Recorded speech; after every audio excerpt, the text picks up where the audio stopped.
মসজিদের পাশে চায়ের দোকান, 12 জন বৈশা বৈশা চা খায়। এক হুজুরের ভাইসে বুতে উনিও গেছেন চা খাইতে।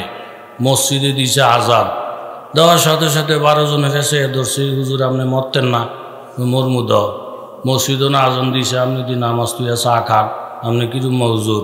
একটা অক্ত নামাজ ছেড়ে দিলে যে ফিডাটা দিব আপনার আড্ডি কুড্ডি টান খুলেইব, আজানের পরে চা খান ঠিক না? ঠিক না, মসজিদও যান।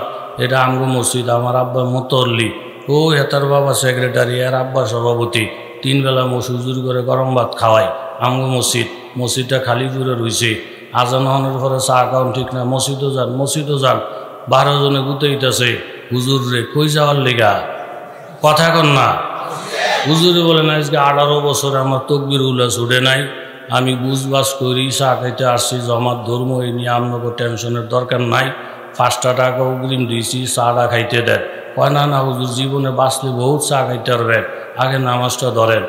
এদের এই খোঁচাখুচি দেখা দোকানদারের মাথা নষ্ট। দোকানদার কই মিয়া হুজুরের নগদ টাকা দিয়া চা খাইতে বসছে, তুমগো জ্বালায় চাটা খাইতে পারে না, নামাজ কি শুধু হুজুর গুফুরে ফরজ, তুমগো উপরে ফরজ না? এই কথাটা দোকানদার ন্যায় বলছে না অন্যায়? কথা কন। বলার সাথে সাথে হাতটা গুছাইয়া মোটামুটি মারার লেগে রেডি হয়ে গেছে। আপনি দোকানদার না, দোকানদারের জাতও না, মানুষের কাতারের মধ্যে আপনার নাম পড়ে না, আপনি কেমন ব্যাকলের ব্যাকল? আমগরে কোন মসজিদে যাইতে? আমরা কি মুন্সি? হ্যাঁ, আমরা কি হজ কইরাইছি? আমরা কি তবলিগের আমির? আমরা কি চরমনাইকে মুড়ি দিছি? আপনি কেমন ব্যাকল আমগরে মসজিদ দেখাই দেন, হুজুর করে না দেখাইবেন, হুজুর করে না দেখাইবেন। এরকম নামাজ রোজা দিন ধর্ম যা আছে সব হুজুরকে কান্দ ফালাইয়া দিয়া মোটামুটি হ্যাঁ মুক্ত বেলার গান গায়। এই হওয়াদের মুসলমান সমাজে আছে না নাই? থানভী রহমতুল্লাহর বয়ান, বানাইন্না বয়ান না, আপনারা মোতালা করেন, মাওয়াইজা আশরাফিয়া পড়েন, পড়লে আমনও পাইবেন। থানভী রহমতুল্লাহ আলী লেখছেন, এক দেশের সিস্টেম, বিবাহ শাদী করতে গেলে যেদিন বিবাহ করতে যাবে দুলা একটা শাল গায়ে দিয়া যাইতে হয়। এক বেড়ার বিবাহ করার শখ, শাল নাই। আশিকে রসুল হওয়ার শখ, এশকে রসুল নাই। সুন্নি হওয়ার শখ, সুন্নত নাই। নেতা হওয়ার শখ, নীতি নাই। মুসলমান হওয়ার শখ, ইসলাম নাই। এই খাসলতের লোক আছে না নাই? আরেক বেড়ারে গিয়া তেল মাখছে, চাষা বিহুদ বেশি, বিয়া না করলে চলে না, শাল টাল তো নাই, আপনি শালটা একটা দিনের জন্য হলাদ দেন। চাষা কয় আমার লাভ কি? কয় আপনি আমার সাথে বিয়া খাইবেন মাংনা।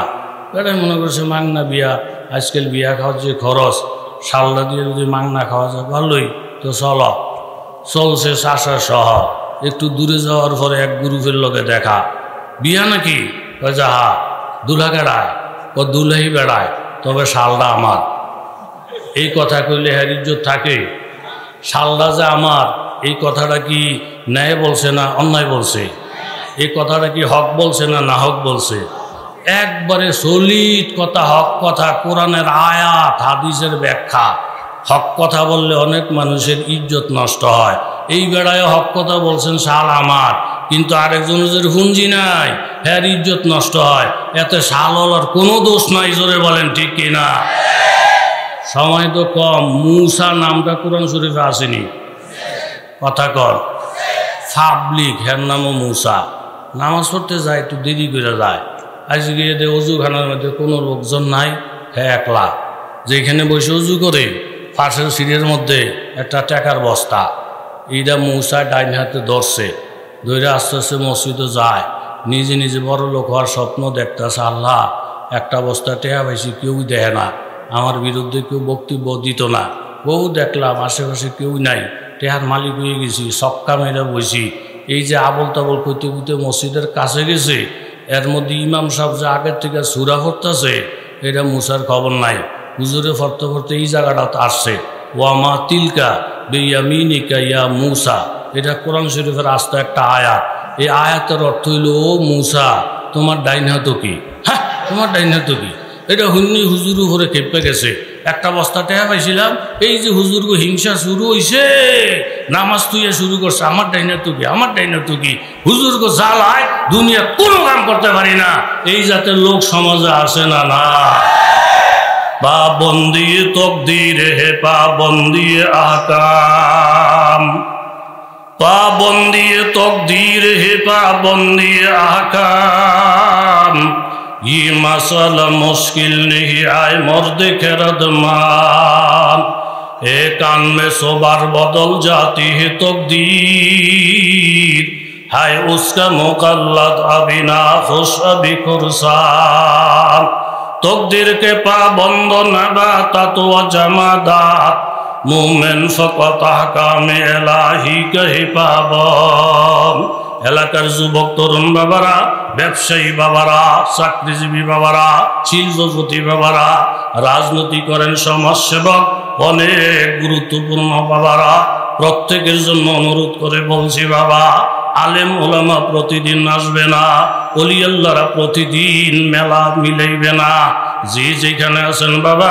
কিছু সময়ের জন্য হক্কানি ওলামাদের জবান থেকে কিছু কথা শুনে আমার আল্লাহ তাআলার ঘোষণা ওয়ায়ুআখিরুকুম ইলা আজালিম মুসাম্মা প্রত্যেকের জন্য আমার মাবুদ একটা সময় নির্ধারণ করে রেখেছেন ইজা জা নির্ধারিত সময়টা যখন আসবে লা ইউআখার একটা মুহূর্তের জন্য বিলম্ব করা হবে না লাউ কানু ইয়ালামুন যদি তোমরা জানো এলাকায় হাজার হাজার বাড়িঘর অনেক পর্দানিসীন মায়েরা আছেন আপনাদের জন্য অনুরোধ করে বলছি গো মা কিছু সময়ের জন্য জায়নামাজ বিছাইয়া মুরাকাবার শুরুতে বসে যান মনের ডাক দিয়ে বলেন ওরে মন এই বাড়িতে একদিন নতুন বউ হিসাবে আসছিলা পালকির মধ্যে উঠে আসছিলা নতুন শাড়ি পরিধান করে আসছিলা কত বান্ধবী তোমাকে ফুলের মালা পরাইছে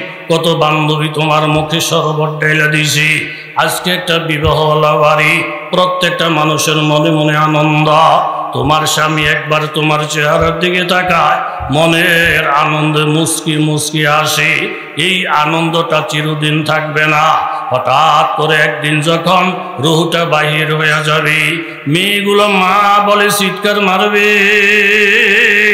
যেই স্বামী তোমার দিকে তাকাইয়া কলিজা ঠান্ডা করেছিল ওই স্বামী যেদিন তোমার লাশটা দেখবে তোমা চিৎকার দিয়ে অজ্ঞান হয়ে যাবে লাল শাড়ির পরিবর্তে কাফনের কাপড়টা পইরা মসজিদের পালকির মধ্যে উঠা কবরের দিকে রওনা দিতে হবে আমার নবীর ঘোষণা কাফা বিল মাউতি ওয়াইজা দৈনিক যদি 20 বার মৌতের কথা স্মরণ কইরা কইরা বেনমাজি থেকে যদি নামাজি হয়ে যাও রোজা ছাড়া থেকে রোজা হয়ে যাও তাহাজ্জুদ ছাড়া থেকে তাহাজ্জুদ হয়ে যাও সুদ মদ ঘুষ খাওয়া থেকে তুমি মুত্তাকি বইনা যাও স্মরণ কইরা কইরা 20 বার যদি জীবনটা কাটাইতে পারো এর মধ্যে যখন মৃত্যু আসবে আমার আল্লাহ তাআলা তোমাকে শাহাদাতের মর্তবা দান করিবে জোরে বলেন সুবহানাল্লাহ এই পৃথিবী এইভাবে থাকবে না রে বাবা ইজার শামসু কুবিরাত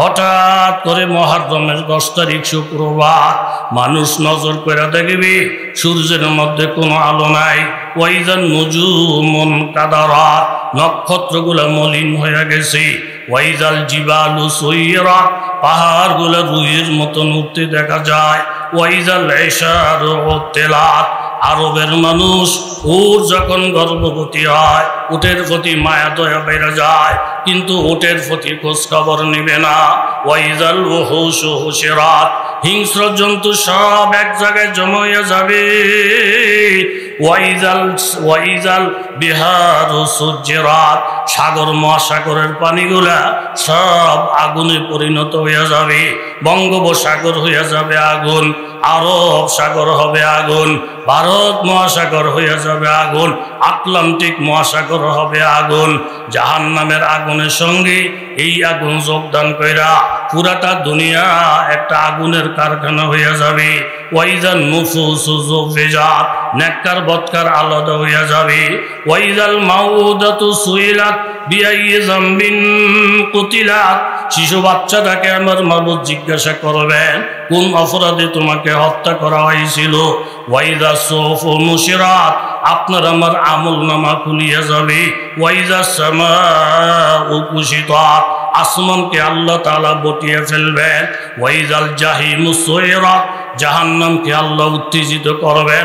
ওয়াইজাল জান্নাতু উজলিফাত, জান্নাতকে টাইনা টাইনা কাছে নিয়ে আসবেন। এই 10-11টা ঘটনা যখন ঘটবে, আলিমাত নাফসুম মা আহদারাত, তারপরে মানুষে বুঝতে পারবে তার সামনে কি জান্নাত না জাহান্নাম। এর আগে লাফালাফির কিছু নাই। আমার আল্লাহ তাআলা ডাইকে বলেন সূরাতুল হজ 17 পারা, ইয়া আইয়ুহান নাসু তাকু রাব্বাকুম, ও দুনিয়ার মানুষ তোমরা সকলে আল্লাহ তাআলাকে ভয় করে চলো। তুমি একজন ধনী লোক, তুমিও আল্লাহকে ভয় করো। গরিব লোক, তুমিও আল্লাহকে ভয় করো। তুমি হাজার হাজার কোটি টাকার মালিক, বাবা তুমিও আল্লাহ তাআলাকে ভয় করে চলো। এই জন্য ভয় করিয়া চলবা। 1.5 কোটি টাকা দামের গাড়িটা রাস্তা দিয়ে যখন চালাও বাবা, নিজে নিজে একটু মোরাকাবা করে দেখো, রাস্তার মধ্যে যে গাড়িটা চলে এই রাস্তার মালিক আমার আল্লাহ। তুমি যেই চক্ষুটা দিয়া রাস্তাটা দেখে দেখে চলছ, এই চোখের মালিক আমার আল্লাহ। যেই হাতটা দিয়া 3 কোটি টাকা দামের গাড়ির স্টার্টিং ঘোরাও, ওই হাতের মালিক আমার আল্লাহ। যেই পাওটা দিয়া ব্রেক চাপো, ওই পায়ের মালিক আমার আল্লাহ। গাড়িটা থামানোর পরে অফিসের মধ্যে যে হাইটা হাইটা গেল বাবা, এই পায়ের মালিক আমার আল্লাহ। যাওয়ার সাথে সাথে জিএম সাহেব শরবতের প্লেটটা সামনে হাজির। এই শরবতটা যে খাইলা বাবা, জিহ্বার মধ্যে যে স্বাদ অনুভব করলা, এই জিহ্বার মালিক আমার আল্লাহ। শরবতটা পেটের ভিতরে যাওয়ার পরে এটাতে যে হজম শক্তি করাবে যেই যন্ত্রটা দিয়া, ওই যন্ত্রের মালিক আমার আল্লাহ। তাহলে বাবা তুমি 1 মিনিট মোরাকাবা করে দেখো না বাবা, মাথার থেকে পাও পর্যন্ত প্রত্যেকটা নিয়ামত আমার আল্লাহ। এই হাত পা কোনো নেতায় দেয় নাই, শ্বশুর বাড়ির থেকে যৌতুক হিসাবে পাও নাই, এগুলো সব আমার মাবুদের দেওয়া। আমার মাবুদ ঘোষণা করেন ওয়াল্লাহু আখরাজাকুম, মায়ের পেট থেকে আসতে চাও নাই, আমি জোর করে তোমাদেরকে বাহির করেছি। লা তা'লামুনা শাইআ, কোনো বিদ্যা বুদ্ধি বলতে কিছুই ছিল না। ফাজালা লাকুমুস সামা ওয়াল বাসরা ওয়াল আফিদা, অতঃপর আমি শ্রবণ শক্তি দিলাম, দৃষ্টি শক্তি দিলাম, বুঝার জন্য অন্তর দিলাম। লাআল্লাকুম তাশকুরুন, তাইলে তোমরা আমি আল্লাহর শুকরিয়া আদায় করবা। এই জন্য আমার আল্লাহ অন্যায় করেন নাই। সকলে তোমরা আল্লাহ তাআলাকে ভয় করে চলো। ইন্না জালজালাতাস সাআহ, কিয়ামতের যে একটা ভূমিকম্প হবে, শাইউন আযীম, এই ভূমিকম্পটা হবে অনেক মারাত্মক মারাত্মক। ইয়াউমা তারাউনাহা, ওই দিন তোমরা নিজের চোখে দেখবা।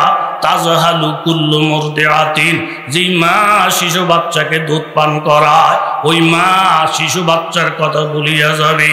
ওয়া তাদাউ কুল্লু জাতি হামলিন হামলাহা, গর্ভের বাচ্চারা পর্যন্ত ভূমিষ্ঠ হইয়া যাবে। ওয়া তারান নাসা সুকারা, প্রত্যেকটা মানুষ হয়ে যাবে পাগল পারা। ওয়া মা হুম বিসুকারা, মদ খাইয়া নিশা খাইয়া পাগল হবে না। ওয়ালাকিন্না আযাবাল্লাহি শাদীদ, একমাত্র আল্লাহ তাআলার আযাব, আল্লাহ তাআলার গজব দেইয়া। কাজী বাবারা অনুরোধ করে বলছি, আমি কি মুন্সি, আমাকে নামাজের কথা বলে, এমন বাগাবাগি চলবে না। মুনফাতে কেহে উসকম কি নোকসান বিহি এক হি হাই সবকা নবী, দিন বি ইমান বিহি এক, হেরম পাক বিহি আল্লাহ ভি কোরআন বিহি এক, কুছ বড়ি বাতে হতে जो মুসলমান বিহি এক। আপনি আর আমি এক, অর্থ সম্পদ বেশি থাকুক আর কম থাকুক, মাদ্রাসায় পড়েন আর স্কুলে পড়েন, ইউনিভার্সিটিতে পড়েন আর কলেজে পড়েন, এরকম ব্যাংকের মালিক হন, দোকানদার হন আর কাস্টমার হন, ড্রাইভার হন আর প্যাসেঞ্জার হন, ডাক্তার হন আর রুগী হন, যে যেই কাজই করি না কেন বাবা, মাবুদের ডাক যখন আপনার আমার সামনে আসিয়া যাবে, সাব্বিহ ইসমা রাব্বিকাল আ'লা আল্লাযী খালাকা ফাসাওয়া, যে আল্লাহ আপনাদেরকে সমান সমান বানাইছেন, ইবাদতের ডাকটা যখন আসবে বাবা, প্রত্যেকের ইবাদত হবে সমান। জোরে বলেন ঠিক কিনা? আল্লাহ ভাগাভাগি না কইরা প্রত্যেকের নবী এক, রসুল এক, কিবলা এক, কাবা এক, অতএব কারণে আবাদতের ডাক আসলে আবাদতের লাইনও আমরা সকলেই এক এক এক, কোনো সন্দেহ নাই, জোরে বলেন ঠিক কিনা? নিজস্ব ইমান আর হাওলাইতে ইমান বেশ কম আসেনি। দুলেই বেড়ায় সাল্লাকার বুঝলে গেছেন নাকি? ওই যে হাওলাত করে শাল লইছে ঠেহার শাল দঞ্জি গেছে বিয়া নাকি বিয়া বিয়া বিয়া দুলাগাড়ায় ও দুলেই বেড়া শালটা আমার এই বেড়া কস আসা একেবারে জানে হয়ে লিছেন আমারে শালটা যা আপনার এটা বলতে গেছেন কেন? চাষা কি না হক কথা বলছি, কোরআনে নাই এরকম কথা বলছি, হাদিসে নাই এরকম কথা বলছি, হয় না আপনার তো হক কথাই বলছে, কিন্তু আমার তো ইজ্জত যায়, আপনি এরকম হক কথা আর বললেন না, শাল যে আমনে এটা কইেন না। তো চাষা কথা থাক, আপনি আমার যে এমনি ওয়াশ শিখে দিবেন আমি এমনি ওয়াশ করবো, আপনার কথা দৃষ্টি চলবো। চলছেন সামনে আরেক গ্রুপের সাথে দেখা, বিয়া পয়সা বিয়া দুলাগাড়ায় ও দুলেই বেড়ায় শাল আমার না, শাল আমার না। এরা যখন কইছে এখন এই বেড়ার আবার কার্য জুর হয়েছে, চাষা এই তো মাইসে দিলে একটা খটকা লাগাই দিলে শালটা আমনেন না, এটা কইছেন কা? ও তুমি না আমারে শিহাই দিলা শাল আমার, এটা করলে ইজ্জত যাবো গা, তো তোমার শিহান না ও তো আমি করলাম, শাল আমার না, হেও তোমার ইজ্জত জায়গা। হা তো থাক, তোমার যেমনি ইজ্জত থাকে এই চেষ্টাই করবো, শাল যে আমার না এটাও কইতাম না। একটু পরে আরেক গ্রুপের লোকে দেখা, বিয়া ওই যে হা দুলে বেড়ায় ও দুলেই বেড়ায় শাল সম্বন্ধে কিচ্ছু জানি না। এখন এইটা বলার পর হ্যাঁ খুশখুশি আরও বাড়ছে, চাষা আপনি কথা কইতে আমার বিপদে ভাড়াইলেন, চাষা একটা মগের মূল্য পাইছো নাকি তুমি? শাল আমার বাস্তব যেটা এটা বললো তোমার ইজ্জত জায়গা, তুমি যেমনি ওয়াশি হয়েছ হেমনি করলে ইজ্জত জায়গা, আবার চুপ করে থাকলে হেও ইজ্জত জায়গা, এর জন্য দোষ আমার না, সব দোষ হলো তোমার তোমার তোমার। কথা জোরে বলেন ঠিক কিনা? এই জন্য বাবারা কথা লম্বা না, মাওলানা হাসান জামিল সাহেব মদ্দুজুল্লাহুল আলী আছেন, আমি যে আয়াতে কারিমা তেলাওয়াত করেছি এই আয়াতে কারিমার সারাংশ আলেম ওলামা বুঝার আর বাকি নাই। আয়াতের সারাংশ হইল এই, আল্লাহ এবং আল্লাহর রসুল যদি কোনো হুকুম করে আইয়াকুনা লাহুমুল খিয়ারাতু মিন আমরিহি, আল্লাহ এবং আল্লাহর রসুল যদি কোনো হুকুম করে ওই হুকুমের মধ্যে আপনার আমার কোনো স্বাধীনতা নাই। কি বলছেন বলে আল্লাহ, কি বলছেন বলে রসুল। আল্লাহ এবং আল্লাহর রসুল যখন বলছেন আমি মানলে মানলাম, না মানলে না মানলাম, এটা হইল আমার ইচ্ছা, এমন কোনো স্বাধীনতা নাই। আল্লাহ তাআলা যদি কোনো হুকুম করেন, নবী যদি কোনো হুকুম করেন, আল্লাহ এবং আল্লাহ নবীর হুকুমটা মাইনা নেওয়া তুমি যদি মুসলমান হিসেবে থাকতে চাও তোমার উপরে ফরজ। আর যদি তুমি কথা বলো ফামান শাআ যাকারা ফামান শাআ ফালিয়ুমিন ওয়া মান শাআ ফালিয়াকফুর, ঈমান গ্রহণ করার আগে তুমি স্বাধীন, মন চাইলে কলমা পড়ো, মন চাইলে কলমা না পড়ো, কিন্তু কলমা পড়ে যদি মুসলমান হয়ে যাও তাহলে নবীর হুকুম মানাই লাগবে। ইজাব কবুল ফেরা যদি বিয়া কইরাই লাও তাহলে এই বিবির হক পালন করা লাগবে। ইজাব কবুল যদি না পড়ো বাবা এই বিবির কোনো হক তোমার উপরে নাই। কলমা ফেরা মুসলমান যদি না হও তোমার উপরে কোনো ধরাধরি নাই।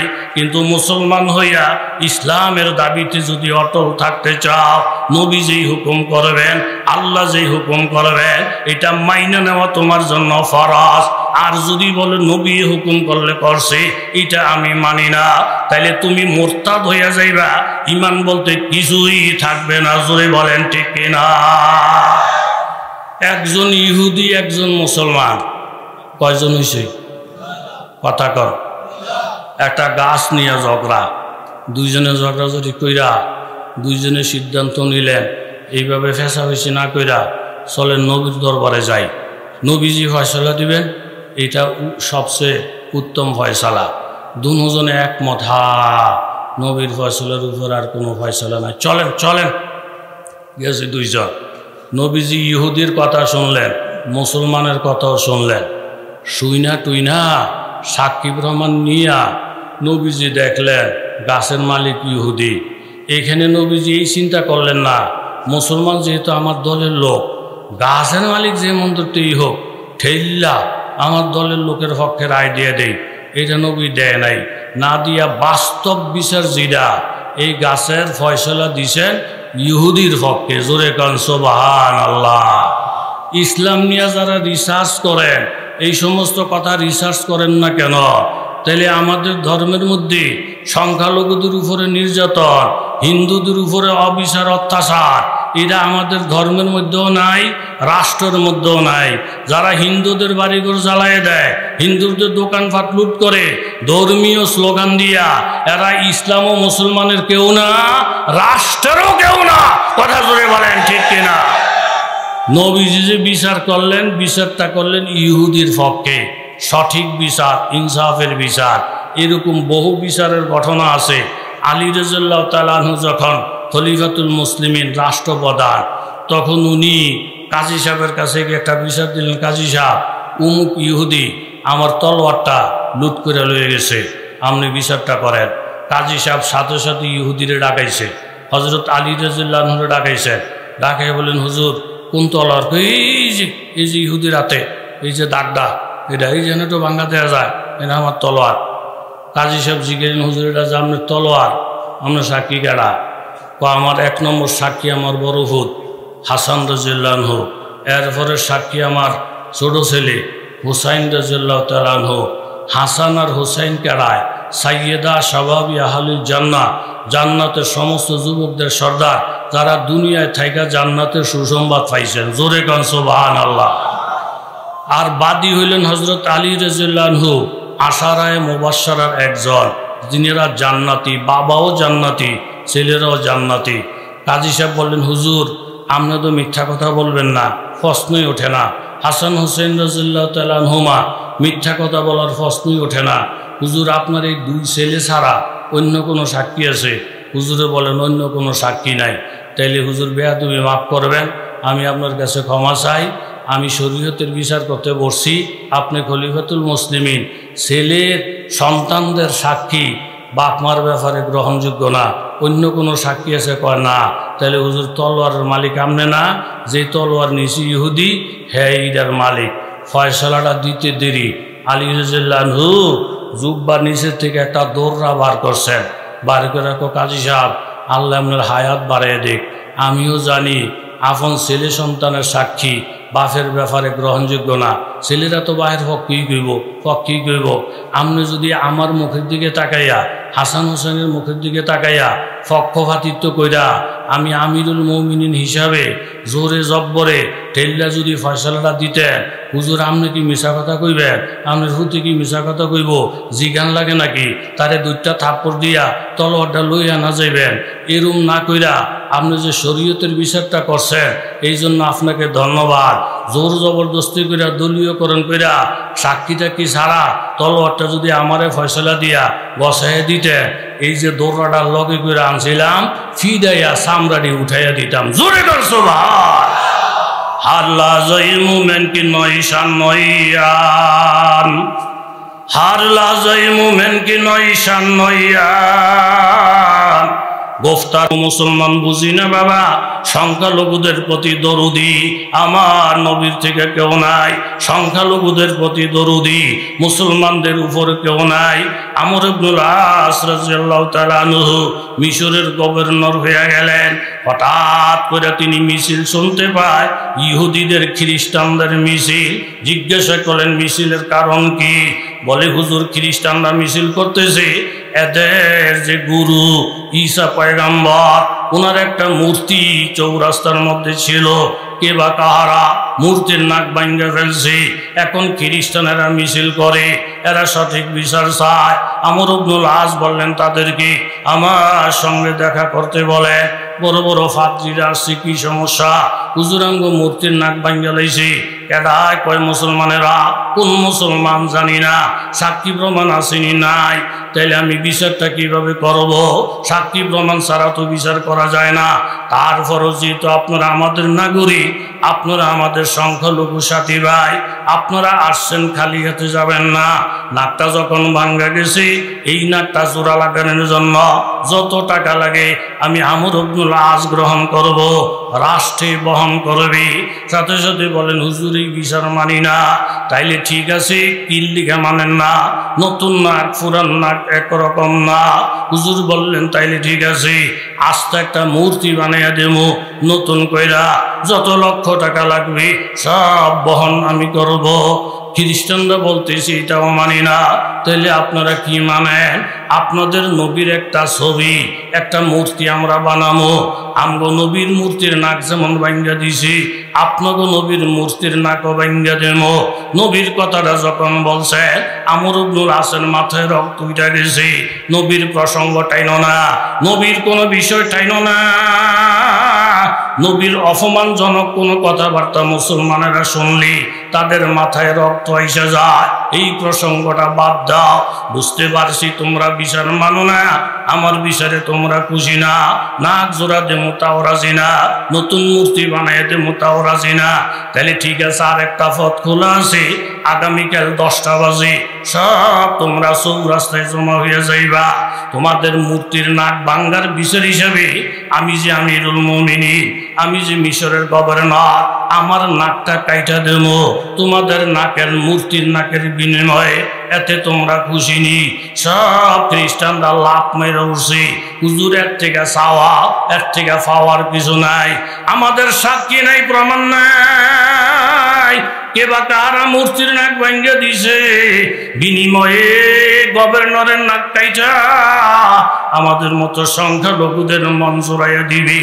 এর থেকে চাওয়া পাওয়ার আর কিছুই নাই। তারা সব আনন্দ হয়ে চলে যায়, মুসলমানেরা পেরেশানিতে পড়ে যায়। মা বোনেরা মুনাজাতে হাত বাড়াইয়া দেয়, আয় আল্লাহ আমিরুল মুমিনিন আমর ইবনুল আস এত নিচে হয়ে গেল, অথচ সব শক্তি আমাদের, জনবল আমাদের।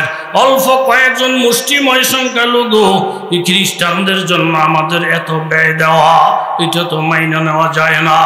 সকাল যখন 10টা বেজে যায়, হাজার হাজার মানুষ মিশরের চৌরাস্তায় জমা হয়ে যায়। মুসলমানদের মনটা বড় খারাপ, খ্রিস্টানদের আনন্দের কোনো শেষ নাই। আমরা অল্প কয়েকজন খ্রিস্টান হইয়া এত সুন্দর বিচার পাইয়া গেলাম। 10টা যখন বরাবর হবে, আমর ইবনুল আস রাদিয়াল্লাহু তাআলা আনহু ছুরিটা হাতের মধ্যে নিয়েছেন। এখন আমি নাকটা কাটা দিয়া সংখ্যালঘু ভাইদের কলিজা ঠান্ডা করব। ঠিক এই টাইমে পিছনের থেকে একজন যুবক দাঁড়ায় গেলেন, হুজুর আপনি আপনার নাকটা কাইটেন না, আমাকে আপনার কাছে পর্যন্ত আসতে দেন। যুবক দৌড়া এসে বললেন, হুজুর মূর্তির নাকটা আমি ভাঙছি, ইচ্ছা করে আমি নাকটা ভাঙি নাই, সাম্প্রদায়িক দাঙ্গা সৃষ্টি করার জন্য ভাঙি নাই। আমি একজন শিকারী, পাখির শিকারী, পাখি শিকার করতে গিয়ে আসি, পাখিটা মূর্তির নাকের মধ্যে বসা, দূর থেকে আমি তীর মারলাম, পাখিটা উড়ে গেল, কিন্তু তীরের আঘাত লাইয়া মূর্তির নাকটা ভাঙা গেছে। এই যে দেখেন নাকের অবশিষ্ট অংশ আমার পকেটে আছে। এই অপরাধে যদি নাক কাটা লাগে, হুজুর আপনি আমার নাকটা কেটে দেন। আপনি আমাদের শ্রদ্ধাভাজন ব্যক্তিত্ব, আপনি একজন সম্মানী নবীর সাহাবী, বিনা অপরাধে আপনি কেন নাক কাটবেন? এই অপরাধে কাটলে আমারটা কাটেন। এই কথাটা শোনার সাথে সাথে হাজার হাজার খ্রিস্টান দাঁড়িয়ে গেছি। ও আমর ইবনুল আস, আপনার নাকও কাটা লাগবে না, এই যুবকের নাকও কাটা লাগবে না। আপনাদের এই ভালোবাসা পাইয়া আমাদের কলিজা ঠান্ডা হয়ে গেছে। 1 মিনিট আর দেরি করতে চাই না রে বাবা। এই সময় আমাদের সকলকে কলমা পড়াইয়া মুসলমান বানাইয়া দেন। জোরে বলেন সুবহানাল্লাহ।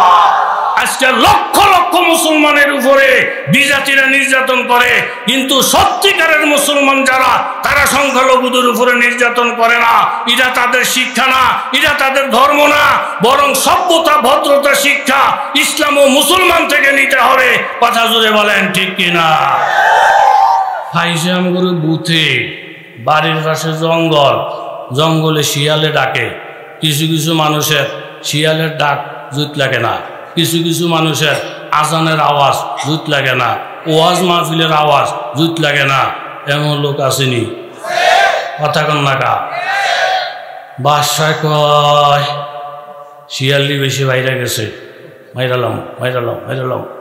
উজির কয় বাসার সব শিয়াল মেরে নিলে মাইসে খারাপ কইব। সব হুজুর ধরলে, সব হুজুর মারলে, সব মুসলমান মারলে মাইসে খারাপ কইব। তাহলে কী করা? আমার যে বিরক্ত লাগে, একটা কাজ করেন, একটা আইনের মধ্যে কাজটা করেন, আপনি ধরাছর বাইরে যান গা। ও কেমনে? আপনি একটা আইন করে দেন যে শিয়ালের কান ফাঁসাংগুলির থেকে বাইরে গেছে, এগুলার কান কাটা হবে। তাহলে কাটলে আইনে কাটবো, আপনার কি? এটা জানে হাইকোর্ট, এটা জানে সুপ্রিম কোর্ট, এটি জানে যারা আইনজ্ঞ হেরা। বাসা আইন করে দিয়েছে সব শিয়াল না, যার এটার নাম কি কথা কন না কা, যার কান ফাঁসাংগুলির বড় কাইটে দিবি, এটা আইন ফাঁস। আমলারা বস্তা টস্তা লইয়া পুরা জঙ্গল বের দিছে, এর মধ্যে 2 আঙ্গুল্লা কান ছোট্ট শিয়াল একটা হলইয়া জায়গা 500 জন ধরছে, কেউ বাকি না হলকা। ও জানেন না আমগুলো না গজব চলতে আছে, আমগুলো না ধরে। আরে ধরলে ধরবো, যাগো কান ফাঁসাঙ্গুলির বড় এগারো না ধরবো, যারা দোষী এগারো না ধরবো। তুমি দৌড় ভরো কা, তুমি তো আইনি ভরো না, তোমার কান তো 2 আঙ্গুলের থেকেও ছোড়। আইনি ভরা না ভরে ইটান ভরে, কার কান ফাঁসা আঙ্গুল, কার আঙ্গুল 3 আঙ্গুল ইটান ভরে। হেরা আগে কাটে পরে মাফে, যার ডানা তার ডাকাই চালায়, যার ডানা তার ডাকাই চালায়। এরকম মগের মূল্যকের কিছু লোক কথা জোরে বলেন, আছে না? না, এগুলো ইসলামের মধ্যে নাই। যারা করে মন মতো করে, ধর্মের মধ্যে এইসব কথাবার্তা কথা কন আসেনি, ধর্মের মধ্যে এইসব আলাপ সালাপ আসেনি। আপনি ধর্মটারে যদি কঠিনভাবে ফলো করেন, আল্লাহ শান্তি যে কারে কয়, একদিনে তো সব কথা বলা যায় না। বাদশার মেয়েটা বড় হয়েছে, একটা গাড়ি কিনছে, ড্রাইভার রাখছে। বাদশায় জিজ্ঞাসা, ড্রাইভার সাহেব আপনার নাম কি? স্যার আমার নাম ইসলাম। আমার মায়ের যে গাড়ি চড়বো, মায়ের নাম জানেননি? কয় না, মায়ের নাম শান্তি। ইসলামকে আল্লাহ আল্লাহ আমার শান্তি মিলাইছে, যেখানে যায় ইসলামে কারে লইয়া যায়, কথা কন না কা। মা শান্তি চলতে চলতে দেহারে ইসলামে না মজা। হাইটে গেলে 14 দিনে জায়গা, ঘাইমা জায়গা। ইসলামের গাড়ি তুটলে হু করে লইয়া যায়, এতে না বালা। ইসলামের লোক সম্পর্ক কত প্রস্তাব দিছে। আমারে বসে, আম্মা ইসলাম ছাড়া আমি একটা অসল, ইসলামের দ্বারাই এদিক সেদিক যাই। আম্মায় রাজি না, আব্বায় রাজি না। শান্তিরে পছন্দ করে, ইসলামরে কেউ কন, ইসলামরে কেউ। এখন ইসলামে আর শান্তি পরামর্শ কইরা দেশ ছেড়ে আরেক জায়গায় চলে গেছে। আলেমুলামারা ভালো করে বুঝবো মেসালের অর্থ কী, গুরুত্ব কী। আল্লাহ নবী হলেন শান্তির নবী, আর কোরআন হাদিস হল ইসলাম। আবু জাহেল, আবু তলেব, আবুল আহাব সবাই শান্তির নবীরে পছন্দ করে, ইসলামটারে একজনও পছন্দ করে না। কথা কোন ঠিক নেই? মোহাম্মদ ইবনে আব্দুল্লাহ থাকতে নবী বালা, মোহাম্মদুর রাসূল হওয়ার পরে জ্বালা। তাহলে শান্তির নবীরে শান্তিরে চাইছে, কিন্তু ইসলামের কেউ চায় না। শান্তি আর ইসলাম দুইজনে বুদ্ধি কইরা দেশ ছেড়ে গেছে গা। সকালবেলা বাদশা শোয়ার থেকে উঠছে, উঠে গিয়ে যে শান্তির গড়টা আছে, কে নাই? আপনি রয়েছেন সলিড শ্রোতা, জ্ঞানী, পুরা জ্ঞানী। উত্তরবঙ্গ আমি যাই না বেশি। সারা রাত মাহফিল হয়, 1টা-1.5টার পরে বক্তা করে দেয়। আমার এক জায়গায় দিছে 2:30টায়। আমি যাইতাম না। হুজুরও আপনি জানেন না, রাত যত সেতে আমার দেশের ইমান তত বাড়ে। আমি আচ্ছা পরে গেছি গিয়ে 2:30টার ব্যাপার বুঝেন না, গিয়ে দিই কিছু হজাক কিছু ঘুমে কথার ভাগ দিয়া যে গেলাম জাহান নামে যাবেন কে গন্যা দিই 45 জনে হাত তুলে বয়ে রয়েছে। ওই যে ঘুমের তালে দান্ডায় রয়েছে, একজনে হাত তুলছে, দেখছে তো হতার তুলতে হ্যাঁ তুলছে, হ্যাঁ চোখ খুলে দেয়, হেন 2 জন হাত তুলে রাখছে। হ্যাঁ আবার তো এগুলো তুলতে কয়জন, কথা কন না গা। বুঝবেন ঠিক না? আপনার জ্ঞান বালা। শান্তির ঘর আছে, কে নাই? তাড়াতাড়ি ফোন করছে, এমপি সাহেব। ওই জি স্যার, আপনার ঘরে শান্তি আসেনি? এমপি কেন, আমার ঘরে শান্তি নাই। শান্তি ইসলামে তো বাহির দেশ ছাইরা গেছে কি আর এক দেশ। নবী তো মক্কা ছাইরা চলিয়ে গেছে, কোথায়? মদিনায়। এখন সব তন্ন খুঁজা দেখে, এমপির ঘরও শান্তি নাই, চেয়ারম্যানের ঘরও নাই, মেম্বারের ঘরও নাই। বাহে ফাগুল হয়ে গেছে, কয় মা শান্তি তুমি যায় না থাও, চইলাইও। সারা দেশ তোমার লেগে ফাগল, তোমার মায় অজ্ঞান, সারা ত্রাই করো মা। শান্তি এটাকে বিজ্ঞপ্তি পরে আর আসে, সবাই কেন শান্তিরে চায়, ইসলামের কেউ চায় না। এই আহম্মকের দল জানে না আমি শান্তির সম্পর্ক হল ইসলামের সাথে। ইসলাম গেলে না আমি যাবো। মা এই শান্তি বাদ দিয়া শুধু একবার বলেন ইসলাম যেখানে থাকো শান্তির নিয়ে চলে আসো। মা আল্লাহর কসম, ইসলাম যাবে যেখানে শান্তি যাবে সেখানে, ইসলাম নাই যেখানে শান্তির গোষ্ঠীও নাই সেখানে। ধরে বলেন ঠিক কিনা? আত্তাহিয়াতু লিল্লাহ ওয়াসসালাওয়াতু ওয়াত-তাইয়্যিবাত। আমার বানাইন্না কথা না, আপনার নবী আমার নবী বিশ্ব নবী মুহাম্মদুর রাসূলুল্লাহকে আল্লাহ মেরাজ দান করেছেন। অন্য কোনো নবীদের মেরাজ হয় নাই। আল্লাহ নবী জিবরাইল ফেরেশতাকে নিয়ে 7 আসমান পর্যন্ত গেলেন।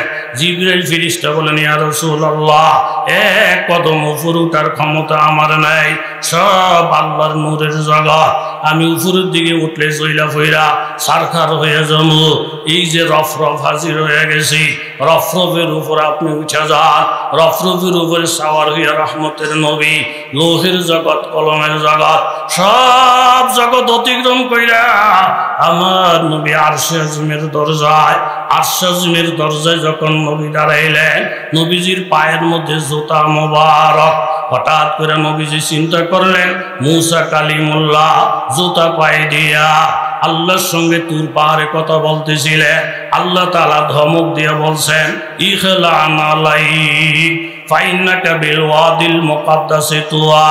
ও মুসা, পায়ের থেকে জুতা খুলে ফেলুন, এটা একটা মুবারক ভূমি, এই মুবারক ভূমিতে জুতা পায়ে দিয়া কথা বলা বেয়াদবি।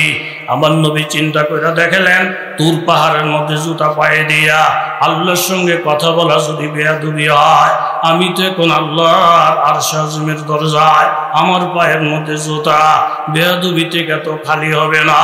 নবীজি বড় আখলাক ওয়ালা নবী, নবীজি হাত মোবারক পায়ের দিকে বাড়াইয়া দিলেন জুতা মোবারক খোলার জন্য। আল্লাহ তাআলা আমার নবীকে লক্ষ্য করে বললেন, পয়গম্বর, আপনি আপনাকে মুসা কালিমুল্লাহ ভাববেন না। মুসা কালিমুল্লাহ ওই নবী যেই নবী আমার জন্ম পাগল। আপনি আপনাকে ঈসা রুহুল্লাহ ভাববেন না। ঈসা রুহুল্লাহ ওই নবী যেই নবী আমার জন্ম পাগল। আপনি আপনাকে ইব্রাহিম খলিলুল্লাহ ভাববেন না। ইব্রাহিম খলিল ওই নবী যেই নবী আমার জন্ম পাগল। আপনার নাম হইল হাবিবুল্লাহ। আপনি তো আমার কাছে ওই নবী যেই নবীর জন্ম স্বয়ং আমি আল্লাহ নিজেই পাগল। আমার নবী তো ওই নবী রে বাবা। একজন বড় লোকের কথা আল্লাহ তাআলা কোরআনে বলছেন, এরকম অনেক বড় লোকের কথাই কোরআনে বলছেন। ওই বড় লোকটার নাম হলো ওয়ালিদ ইবনে মুগীরা। অনেক সম্পদের মালিক, টাকা পয়সার কোনো অভাব নাই। সূরা নূন ওয়াল কালামে আল্লাহ তাআলা বলেন, আনকানা যা মালি ওয়া বানিন। ওয়ালিদ ইবনে মুগীরার অনেক মাল, অনেক সম্পদ। এই আয়াতের তাফসীরের মধ্যে লেখেন, ওয়ালিদ ইবনে মুগীরার সম্পদের পরিমাণ কি? মক্কা থেকে তায়েফ হইল 80 কিলোমিটার। এই 80 কিলোমিটারের পথ ডাইনে বামে যতগুলা জায়গা জমি, যতগুলা খেজুরের বাগান, সব ওয়ালিদ ইবনে মুগীরার সন্তানেরও কোনো অভাব নাই। ইযা তুতলা আলাইহি আয়াতুনা ক্বালা আসাতিরুল আউয়ালিন। আমার নবী যখন কোরআন পড়তেন, ওয়ালিদ ইবনে মুগীরা টিটকারি করে করে বলতো, মুহাম্মদ কিসসা কাহিনী বলে, মুহাম্মদ কিসসা কাহিনী বলে। বাংলাদেশেও কিছু কিছু নাস্তিক মুরতাদ আছে, আলেম ওলামারা যখন কোরআন হাদিসের বয়ান করে, তারা দোকানে পাটে বসে বসে টিটকারি করে। মুন্সি মৌলবীরা কত কিসসা কাহিনী বলে। কোরআন হাদিসে কিসসা কাহিনী বলা এটা মুমিন মুসলমানের ভাষা না বাবা, এটা নবীর শত্রু ওয়ালিদ ইবনে মুগীরার ভাষা। এই ওয়ালিদ ইবনে মুগীরা আমার নবীকে টিটকারি মস্কারি কইরা কইরা কোরআন তেলাওয়াতের বিদ্রুপ কইরা কইরা বলে, মুহাম্মদ কিসসা কাহিনী বলে। মুহাম্মদ আস্তে একটা পাগল। আমার নবীর মনের মধ্যে ব্যথা আসে। সাথে সাথে আল্লাহ তাআলা সূরা নূন ওয়াল কলম নাযিল কইরা 17টা আয়াতের মাধ্যমে আমার নবীর প্রশংসা করলেন। ওয়ালিদ ইবনে মুগীরার যত বদ আমল আছে পৃথিবীর সামনে আল্লাহ জাহির করে দিলেন। নূন ওয়াল কলম ওয়া মা ইয়াসতুরুন মা আনতা বিনিমাতি রাব্বিকা বিমাজনুন। আমার নবী আমার নিয়ামত প্রাপ্ত, আমার নবী পাগল নন। ওয়া ইন্না লাকা লাআজরান গায়রা মামনুন।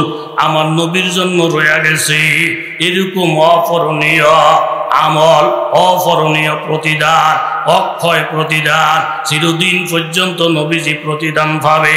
উম্মত যত আমল করবে নবীজির রওজা ধারে উম্মতের আমলের অংশ কিয়ামত পর্যন্ত চলতে থাকবে। জোরে বলেন সুবহানাল্লাহ। ওয়া ইন্নাকা লাআলা খুলুকিন আযীম। ওলিদ ইবনে মুগীরা আমার নবীরে তুই পাগল কস, অথচ আমার নবী মহান চরিত্রের অধিকারী। ফাসা তুবসিরু ওয়া ইউবসিরুনা বিআইয়িকুমুল মাফতুন। তোমরা দেখবা আমরাও দেখব আসল পাগল কারা। ইন্না রাব্বাকা হুয়া আ'লামু বিমান দাল্লা আন সাবিলি ওয়া হুয়া আ'লামু বিল মুহতাদিন ফালা তুতিল মুকাজ্জিবিন ওয়াদ্দু লাউ তুদহিনু ফায়ুদহিনুন। নবী গো, কাফের মুশরিকরা চায় আপনি যদি ঢিল দেন তারাও ঢিল দিবে, কিন্তু আপনি দ্বীন শরীয়তের ব্যাপারে ঢিল দিতে পারবেন না। ওয়ালা তুতি কুল্লা হাল্লাফিন মাহিন। ওলীদ ইবনে মুগীরার কথা আপনি শুনবেন না। এই ওলীদ ইবনে মুগীরার মধ্যে 9টা বদ অভ্যাস আছে। আমার আল্লাহ তাআলা বলে নিজের মধ্যে দোষের কোনো শেষ নাই, নির্দোষী নবীর বদনাম গায় ওলীদ ইবনে মুগীরা। 1 নম্বর দোষ হলো হাল্লাফিন, কথায় কথায় কসম খায়। মাহিন, সে হলো অভিশপ্ত।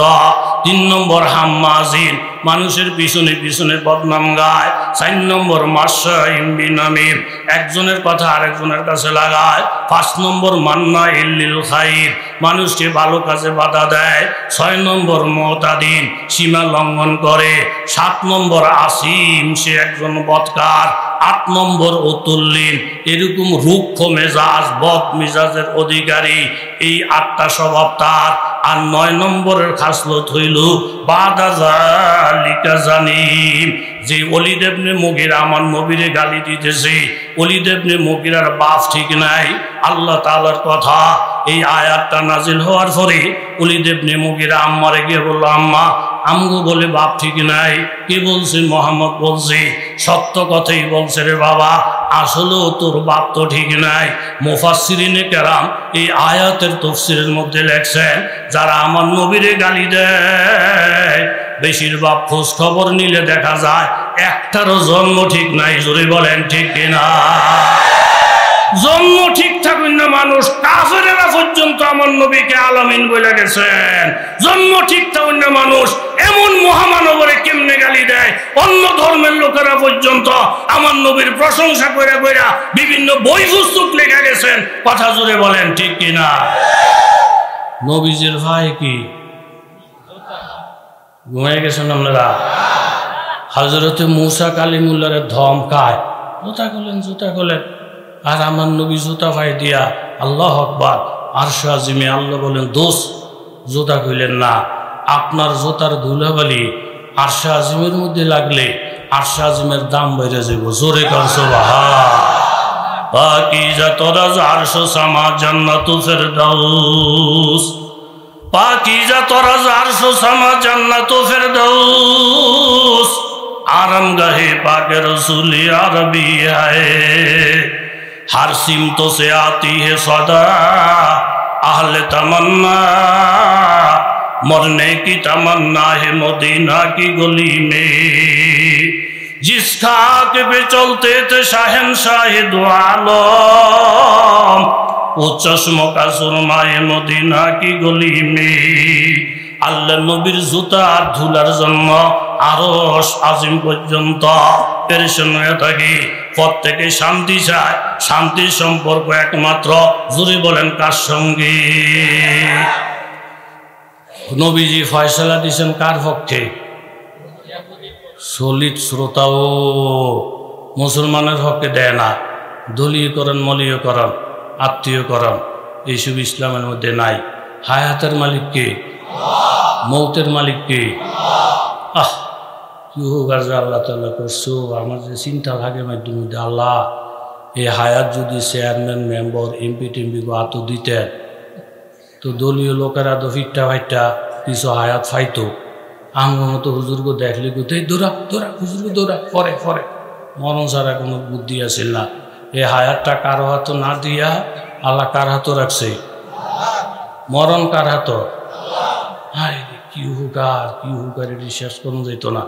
মরণ মানুষের তো রাখলে এই সাবার নিউ মার্কেটে গিয়ে যে বেড়ায় মালিক ওই তো তুই মর, তোর হুতে মরক, তোর নাতি হতি সববে মরক, আমি একেবারে বাজারটা দখল করে বইয়া থাকতাম। মরণও কারো হাতে নেই। কার হাতে? রিজিকটা কার হাত? কি খেলার সুরে কনার ভালো একটা মুসল্লি, অনেক টাকার মালিক। এই মুসাফা টুসাফা করে আমার হুজুর মাহফিলে মনে যেই খাওয়া নাম করে খাওয়ায় করে থুবাই এলাকায় খাওয়াইয়া, আপনারা তো ভালোই খাইবেন, আপনার করে আল্লাহ খাওয়ায়। আমি কুইটা কী কর, আমি করে আল্লাহ খাওয়ায়, আপনারা খাওয়াই কি? কোয়া রে হুজুরও জানি কোন দেশ আছে, আমি করে কী খাওয়াইব? আমরাই খাই, 7টা বাজে যাই অফিস আর রাতের 1টা বাজে আই, মাংনা খাওয়াইনি আল্লাহ, আমরা কাম কইরা কষ্ট করে খাই, আর আপনি করে আল্লাহ খাওয়ায়, তুই আর তার খাওয়া কত ভালো ভালো খাওয়া। আমার এর কথাটা হইন না, মাথাটা নষ্ট। আমি না না এই কথা কইেন না, আমগরও আল্লাহ খাওয়ায়, আমনেরও কথা কন না কা। হ্যাঁ বাইক দিয়ে মেয়ে লোকের কাছে বিচার দিয়েছে, হুজুরের কথাটা বুঝলাম না, আমি এত কষ্ট করি, আমারে বলে আল্লাহই খাওয়ায়, হুইয়া থেকে যদি খাওয়াইতো তুই না বুঝতাম খাওয়ায়, এই কষ্ট যখন করণী লাগে আল্লাহ খাওয়াই কেমনে? বউ হেসাইলেছে, কয় আপনি হুজুরের লোক তর করেন না, এত বেশি বোঝার দরকার নাই, আল্লাহ খাওয়ায়, হুজুরে কইছে এর দূরে বইয়া থাক, বাড়াবাড়ি করেন না। আল্লাহর কি মেহরবানি, 2-3 সপ্তাহ বিদেশ ঘুরে টুইরা আইসে ভাই, আউনের ঘরে দেয় ডাইনিং টেবিলে দুনিয়ার খাওয়া, এরে বিবি নিজে ফাঁক করছে, কয় কুলসুমের মা এটি কে ফাঁক করছে? আমি নিজে একটাও কাজের উপর ধরাই নাই, নিজের হাতে। কয় এটা কি? কয় এটা গরুর গোস একেবারে দেশি। আহা তুমি মনে কষ্ট নিও না, গরুর গোস খাওয়া মানে হিসেব, এটা খেলে ফ্যাসার বাড়ে। আচ্ছা এরপরেরটা খাসি, গাড়ির দূর খাসি তো ধরতেই পারতাম না। এরপরেরটা কি? চিংড়ি মাছ, মাগো চিংড়ি মাছ খাইলে আমার অ্যালার্জি বাড়ে। এরপরেরটা কি? একেবারে এই নদীর বোয়াল, কনা বোয়াল খাইলে আমার ফ্যাট হজম হয় না। ও মা এই মাথা এই মাথা এই কুশফল, হ্যাঁ একটা আমার চলতো না। তো আপনি খাইবেন কি? আমি খামো এই আতপ চালের জাউ। আর সকালে কি খাইবেন নাস্তা?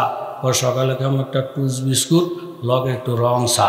বেরিয়ে লাভ দুইটা কো হুজুরের লগে যে তর্ক করতে গেছিলেন, হুজুরের বলছে সবাই আল্লাহ খাওয়ায়, আপনি বলে হেন ঘোরামি করছেন, আপনারা বলে আল্লাহ খাওয়ান, আপনি বলে কষ্ট করে খান।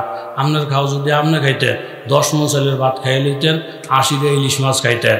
আল্লাহ চোখের মধ্যে আঙুল দিয়ে দেখাইলো, কোটি কোটি টিয়ার মালিক হইয়া তুই আতপ চালের যাও খাস আর টুস বিস্কুট খাস, বরিশাল্লা কামলা 250 চালের ভাত খাইয়া গ্যারেজে ঘুমায়, 10,000 মশা কামড়ায়, ঘুমের একটুও ক্ষতি হয় না। কথা কর দিকে এরপরে বুঝাই না গোরামি করস বেড়া। এই সব কিছুর মালিক জোরে বলেন কে? গাছের মালিক কেড়ায়? গাছের মালিক বলে আল্লাহ। গেছে গা ফাইয়া লইছে রোগে, গাছের মালিক হইছে ইহুদি। মুসলমানে হুল্লা একেবারে বাউস হয়ে গেছে। নবীর কাছে গেলাম, আর নবী এত কিছু জিজ্ঞানের দরকার ছিল। নবী দেখলো আমি টুপিওয়ালা দাড়িওয়ালা, ফট করে কইলি তো গাছটা আমনের। নবী একেবারে সাক্ষী মাক্ষী সব দুনিয়ায় লাইরা গাছের মালিক মানে দিয়েছি ইহুদিরে। আমি এই বিষয় মানি না। ইহুদি কম আমনে মুসলমান হয়ে নবীর কথা মানেন না? কয় না। আপনি কার কথা মানেন? আমি ওমর ইবনুল খাত্তাবের কথা মানি। অত চলেন যাই। ওনার একটা খেয়াল হলো, ওমর যদি শোনে যে আমার বিভক্ত ইহুদি 2টা থাবড়া দিয়া তবে তুই দৌড়ি ঘুরে থাক, এই তার কাছে সামনে জাঙ্গা জাঙ্গা। হ্যাঁ মনে করছে ইসলামটা এরকম একটা কলা যে চুল্লা খাইব। ওমরের জন্য গেছে হুজুর নবীজি যে মাধ্যমে কিছু কাজকর্ম করে একের মন ভাঙ্গা যায়। ওমরের জন্য কি করতে আস্থা ইহুদি ডেইলি 35 বার নবীরে গাইলায়, তাল গাছ লুয়ে ঝগড়া গেছিলাম নবীর কাছে। নবী এই বিচার এই সাক্ষী তার দুনিয়া জোরাইয়া মানে সাক্ষী বিচার করছে আপনার ইহুদির পক্ষে। নবীর বিচার আমি মানি না, আপনার আমি বিচারক মানি, আপনি দয়া করে সুষ্ঠু বিচার করেন। ওমর কয় মাশাআল্লাহ, ঘরের থেকে বারান্দা বড়, দায়ের থেকে আসার বড়, এটা কি মহাব্বত! নবীর থেকে ওমরের হাতে বেশি মহাব্বত করে। আপনি বুধুর দাঁড়া বিচারটা করতে আসি, তলোয়ার দ্বারে বালা করে দাঁড়াইয়া এর কাজটার মধ্যে আইয়া বলে নবীর বিচার অমান্য কইরা ওমরের কাছে যারা বিচারে লেগে ঘুরে ওমরের তলোয়ার দিয়া গো বিচার করে, ওই একটা কূপ দিয়া কল্লা শেষ। জোরে কর সুবহান। চতুর্দিকে কানাঘোষা শুরু হয়ে গেছে।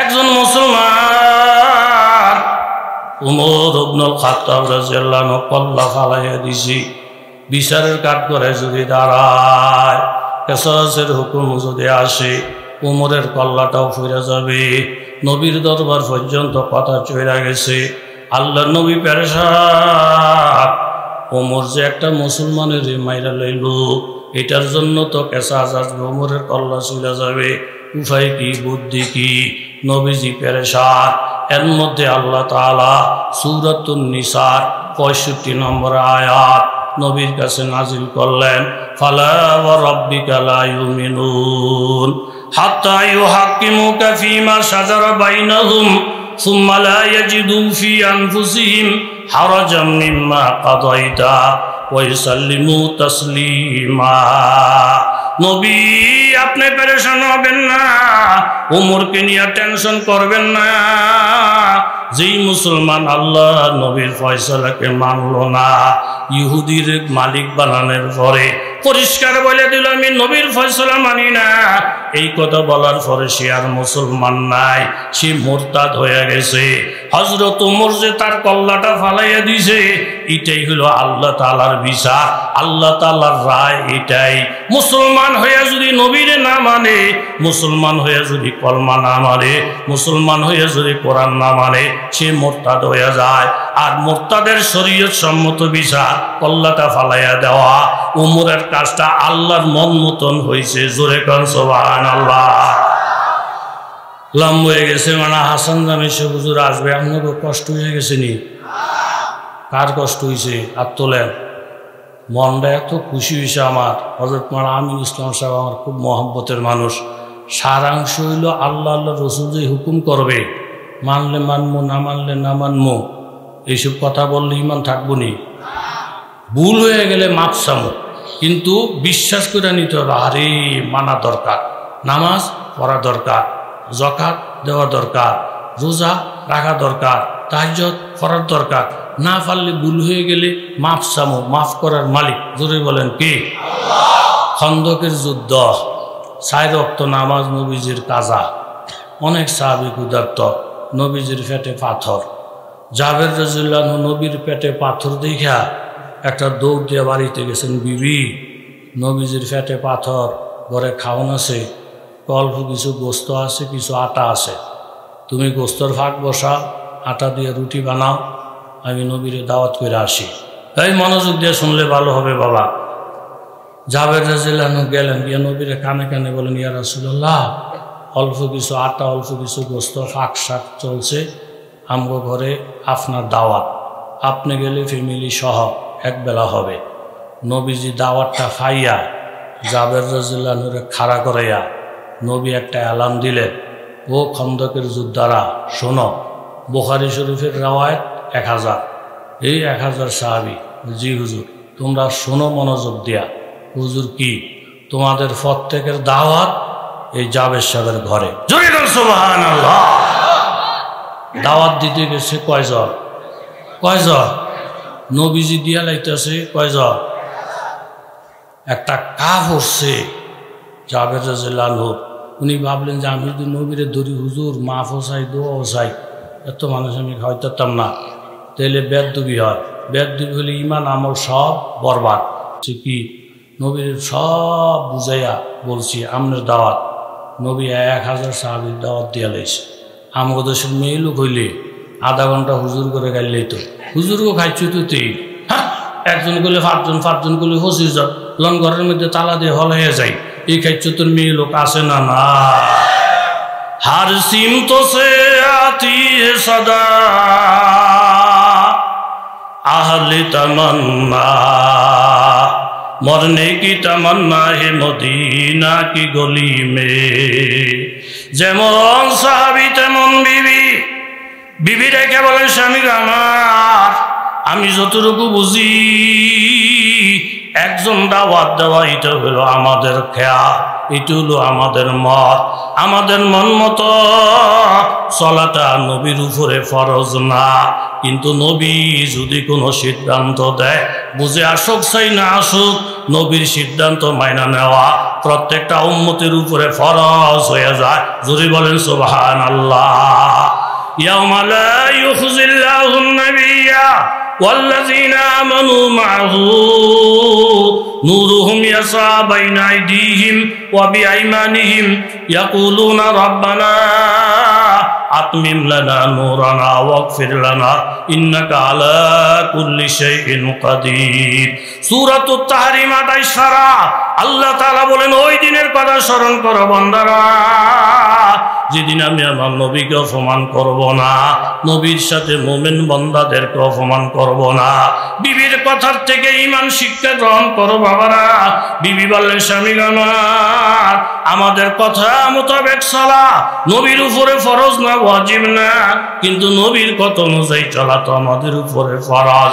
আমার একান্ত বিশ্বাস নবীর জবান থেকে যখন 1000 মানুষ আমার বাড়িতে দাওয়াত পাইছেন, আল্লাহ তাআলা আল্লাহর নবীকে অপমান করবে না। জোরে বলেন সুবহানাল্লাহ। নবীজি আসলেন, বাড়িতে যাবে আর ফাঁকশা খুশিনি, হুজুর রেডি। এই যে গোস্তের ভাতিল, এই তরকারির রুটির ভাতিল।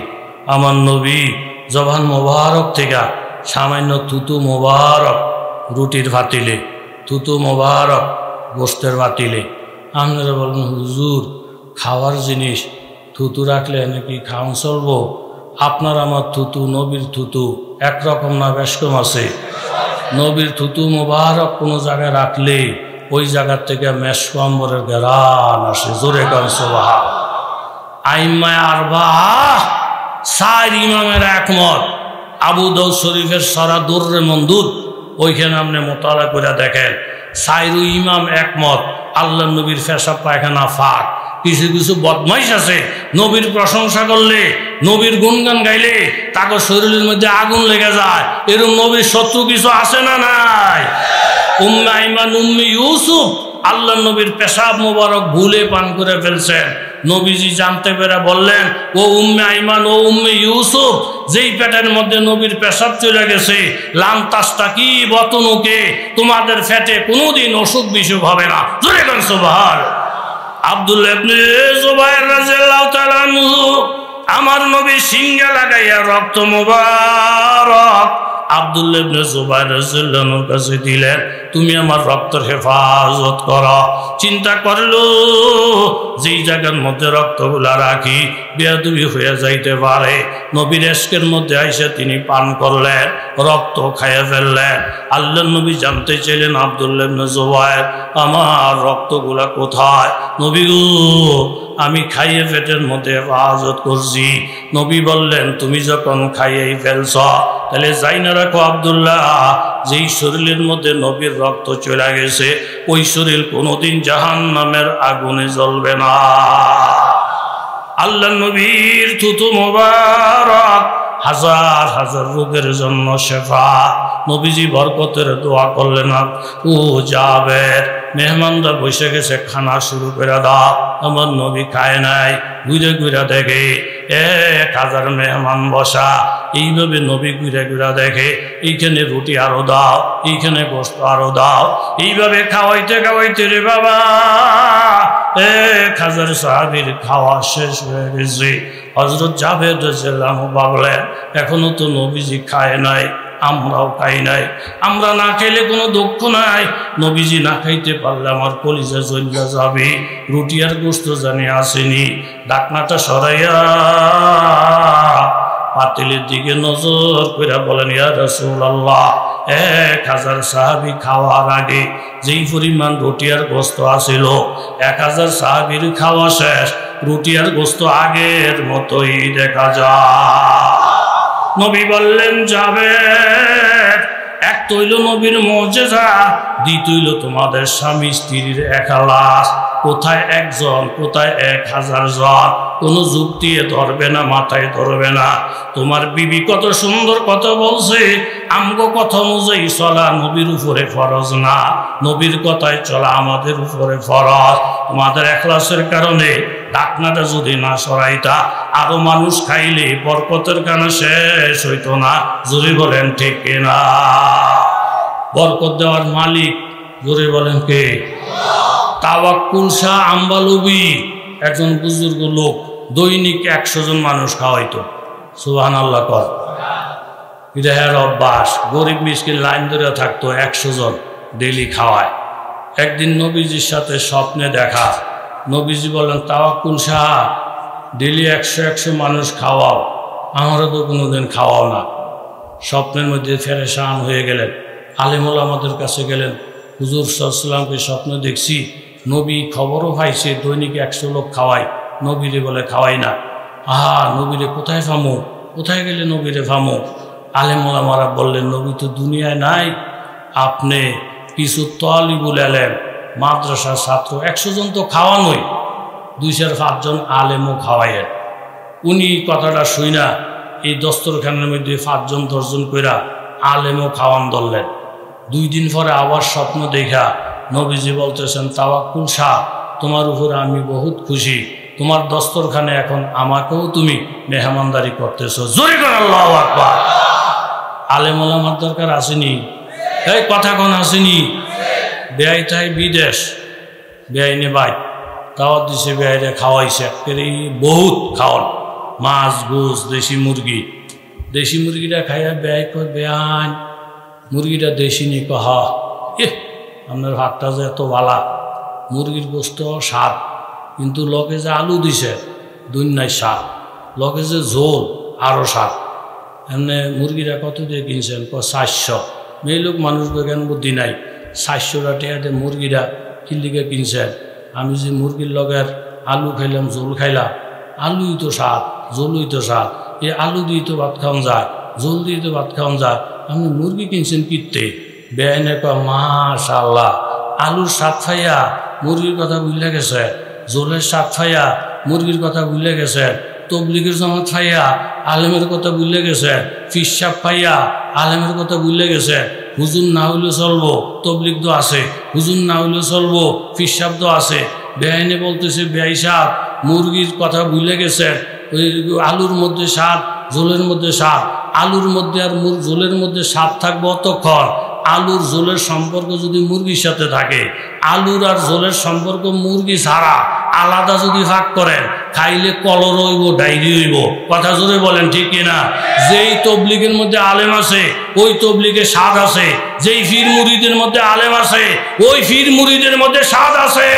এরকম ভাবে মুরগি ছাড়া যেমন ঝোলের মধ্যে মজা নাই, আলুর মধ্যে মজা নাই, আলেম ছাড়া তবলিগও মজা নাই, ফির মুরিদের মধ্যে মজা নাই। জোরে বলেন, ঠিক কিনা?